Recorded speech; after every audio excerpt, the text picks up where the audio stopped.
من گفتی نگو وقتی نمیمانم، گفتم پشیمان میشوی گفتی نمیدانم، گفتم نمیپرسی چه میآید سرم بی تو، گفتی نمیدانم نمیپرسم نمیمانم.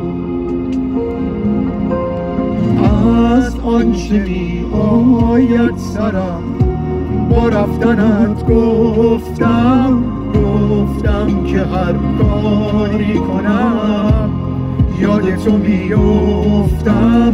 اونقدر گفتم باش گفتم که بر هرچه اصراری کنم یاد تو میافتم، یاد تو میافتم.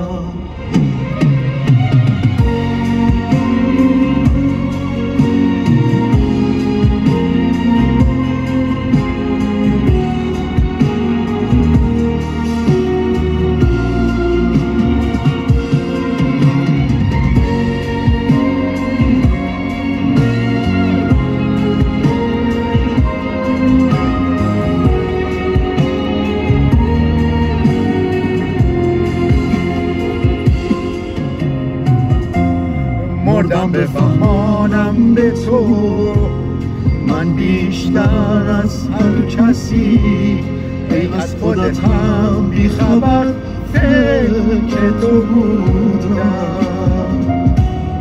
گفتم اگر راهی نشد به تار موی تو قسم، ای از خودت هم بیشتر فکر تو بودم.